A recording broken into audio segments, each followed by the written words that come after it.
काही छोट्या छोट्या घटनांमुळे वातावरण अचानक रहस्यमय बनलं होतं. काही नावं, काही रिॲक्शन्स बघून तपस्याच्या मनात संशयाची ठिणगी पेटत होती. दिवसभर तिच्या मनात एकच प्रश्न घोळत होता. यात काही मोठं गुपित तर दडलेलं नाहीये ना? रात्र होताच ती सत्य शोधायच्या निर्धाराने एक पाऊल उचलते. पण पुढे जे काही घडतं त्यामुळे परिस्थिती अजून गुंतागुंतीची होत गेली होती. आता पुढे नेमकं काय होणार? तपस्याला तिच्या प्रश्नांची उत्तरं मिळतील?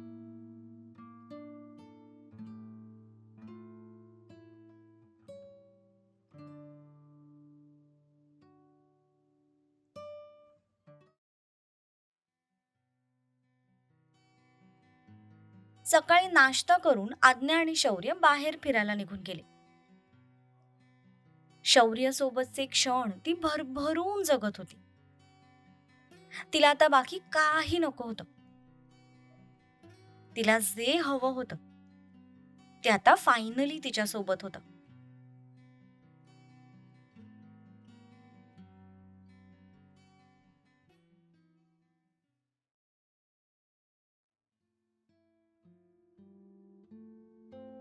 दुपारपर्यंतचं काम संपलं. लंच ब्रेक झाला. सगळे जागा मिळेल तिथे बसून स्वतःचं जेवण एन्जॉय करत होते. तपस्याची नजर मात्र सगळीकडे उर्वशीला शोधत होती. अचानक एका दिशेला तिचं लक्ष गेलं. तसे तिच्या चेहऱ्यावर खुन्सी भाव आले. उर्वशीने तिचं जेवणाचं ताट घेतलं आणि एका रिकाम्या खुर्चीमध्ये जाऊन बसले. तपस्याने तिच्याकडे पाहिलं. ती पण स्वतःसाठी जेवणाचं ताट घेऊन उर्वशीपासून थोडं अंतर ठेवून बसली. उर्वशीने तिच्याकडे पाहिलं तसं तपस्याने तिच्याकडे बघून एक क्लोजअप वाली स्माइल दिली. पण त्यावर उर्वशीने काहीच रिॲक्शन दिली नाही. तिने सरळ नाक मुरडलं आणि चुपचाप तिचं जेवण करू लागली. तपस्याने थोडा वेळ जाऊ दिला. मग हळूच स्वतःचा फोन काढून एक फेक कॉल लावला आणि फोनवर बोलायचं नाटक करू लागली. पण तिचं सगळं लक्ष मात्र उर्वशीकडे होतं. हा संध्या, बोल, कशी आहेस तू? अगं, खूप दिवसातून कॉल केलास. पण तपस्याच्या तोंडून संध्या नाव ऐकून उर्वशीचे जेवणारे हात जागेवर थांबले. आणि हे तपस्याने लगेच नोटीस केलं. उर्वशीने तपस्याकडे पाहिलं तशी तपस्याची तिच्यावरची नजर हटली आणि ती खोटं खोटंच फोनवर बोलायचं नाटक करू लागली. काय सांगतेस? तुझं ब्रेकअप झालं?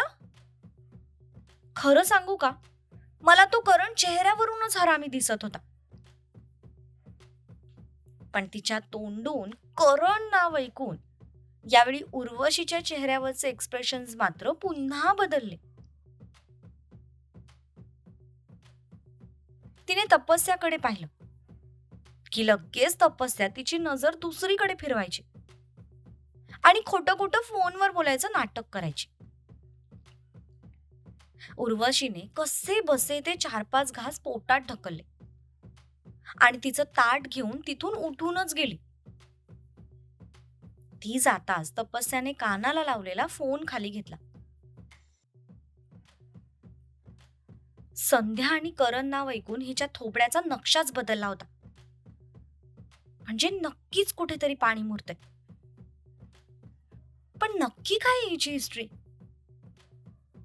हिचं खरं नाव नक्की काय आहे? संध्या की उर्वशी?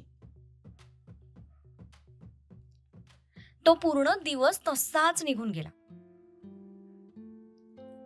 सगळे पुन्हा रिसॉर्टवर आले. तपस्या फ्रेश झाली आणि मोबाईल घेऊन घाईघाईने रूमच्या बाहेर पडली. तिला काहीही करून सम्राट सोबत या विषयावर बोलायचंच होतं. रात्रीचे 8 वाजून गेले होते. सगळेजण आता जेवायला खाली जात होते. त्याचाच फायदा घेऊन तपस्या चुपचाप दबक्या पावलांनी सम्राटच्या रूमकडे निघाली. ती दरवाजा वाजवणार, पण त्या आधीच दरवाजा लोटला गेला. तशी ती दार उघडून आत आली. पण आत येताच तिने पाहिलं की सम्राट बेडवर झोपलेला होता. आणि ते बघून तिने डोक्यालाच हात लावला. घ्या, इथे मी सीआयडीची दया बनून फिरते आणि हा माणूस घोरत पडलाय. सगळ्यात आधी तिने जाऊन दरवाजा नीट बंद केला. पायातली चप्पल बाजूला काढत ती हळूच त्याच्या बेडजवळ गेली. तिने त्याला आवाज दिला, पण तो पालथा पडून शांत झोपला होता. सम्राट, सम्राट, मला तुमच्याशी बोलायचंय, उठा ना प्लीज. पण साहेब पूर्णपणे झोपेच्या अधीन होते. सम्राट, तो काही उठे ना हे बघून शेवटी ती मोठ्या आवाजात म्हणाली. तसा तो दचकूनच उठून बसला. व्हॉट? काय काय झालंय? आणि तू तू इथे काय करतेस? एक्सक्यूज मी, तुमच्या रूम मध्ये मी नाही तर अजून कोणाला एक्सपेक्ट करत होता तुम्ही? शट अप जान. तू या वेळेला इथे काय करतेस असं म्हणायचं होतं मला. उगीच कुठला तरी विषय कुठेतरी नेऊ नकोसा.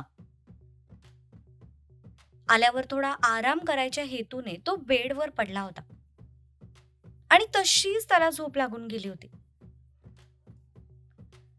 आहा, ते मला तुमच्याशी थोडं बोलायचं होतं. बोल मग, मी ऐकतोय. तो पुन्हा बेडवर आडवा पडला. तशी मात्र आता ती चिडली. सम्राट, विषय खूप गंभीर आहे.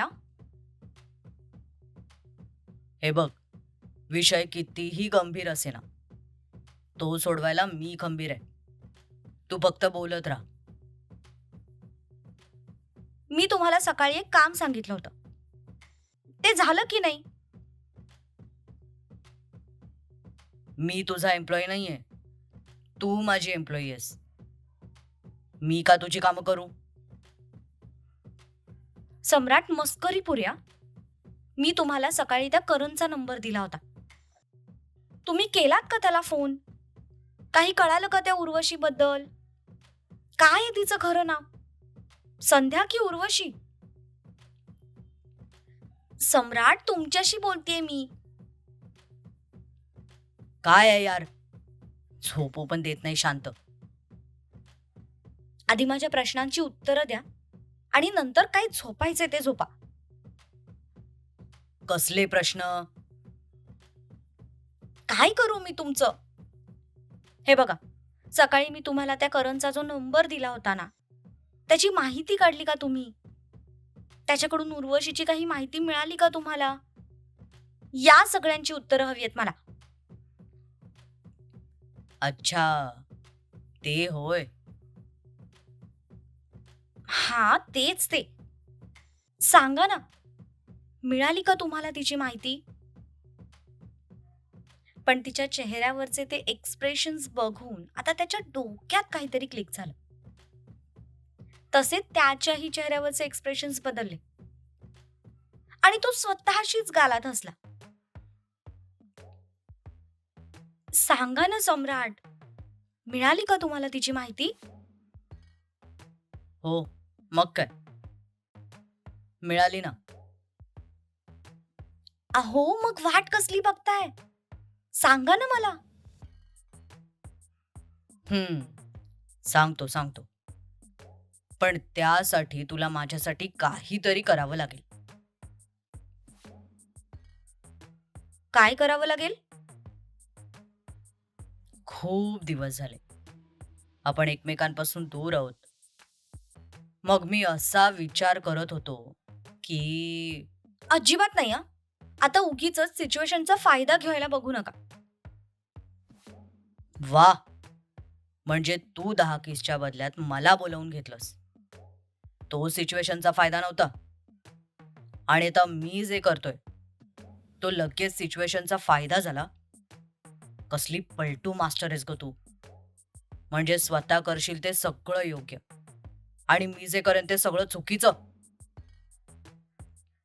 ती परिस्थिती वेगळी होती सम्राट. आणि आता खूप वेगळी परिस्थिती आहे. मामला खूप गंभीर आहे.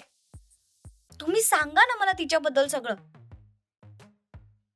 कधी एकदाच तिच्याबद्दल सगळं कळतंय असं तपस्याला झालं होतं. पण सम्राट तिला सहजासहजी काही सांगण्याच्या मूड मध्ये दिसत नव्हता. तू जशी माझ्यासमोर एक अट ठेवली होतीस ना, तशीच आता ही माझी अट आहे. मला जे पाहिजे ते दे. मग तुला मी तिची सगळी माहिती देतो. नाहीतर चुपचाप इथून बाहेर पड. चल जा. मला झोपायचंय. तो दुसरीकडे तोंड करून झोपणार तितक्या तपस्याने त्याच्या हाताला पकडून त्याला मागे वळवलं. खडूस, हिटलर, संधी साधू. एकतर खूप अजून काय काय बोलावं वाटतंय मला. पण ऐन वेळेला आता ना शब्द आठवत नाहीयेत. स्वतःच्याच बायकोला ब्लॅकमेल करायला लाज नाही वाटत तुम्हाला? नाही वाटत. मी आधीपासूनच निर्लज्ज आहे. हे तर तुला चांगलंच माहितीये ना. त्याने अगदी शांतपणे बोलत दुसऱ्याच क्षणाला तिला स्वतःच्या जवळ ओढून घेतलं. तसे तिचे डोळेच मोठे झाले. ती बोलतच होती. तितक्यात त्याने खाली झुकून तिच्या ओठांना ताब्यात घेतलं. तिला किस करायला सुरुवात केली. तसे तिचे डोळे पहिल्यापेक्षा अजून मोठे झाले. त्याच्या खांद्याला धक्का देत ती त्याला बाजूला करण्याचा प्रयत्न करत होती. पण तो काही तिला सोडायलाच तयार नव्हता. ती काहीतरी वेगळ्या हेतूने त्याच्याकडे आली होती आणि तो काहीतरी वेगळंच करायच्या मूडमध्ये होता. एक डीप किस करून त्याने तिचे ओठ सोडले. तशी ती जोर जोरात श्वास घेऊ लागली. अजून 7 बाकी आहेत. तो पुन्हा खाली झुकला आणि त्याने पुन्हा तिचे ओठ पकडले. तसं तिने दोन्ही हातांच्या मुठीत बाजूचं बेडशीट घट्ट आवळून घेतलं. यावेळी मात्र त्याने आधीपेक्षाही जास्त पॅशनेटली तिला किस करायला सुरुवात केली. तसं तिचं अंग सुद्धा हळूहळू तापू लागलं. भर एसी मध्ये दोघांचीही शरीरं गरम व्हायला सुरुवात झाली होती. हळूहळू बेडशीट पकडलेले तिचे हात कधी त्याच्या पाठीवर जाऊन पोहोचले तिला कळलं सुद्धा नाही.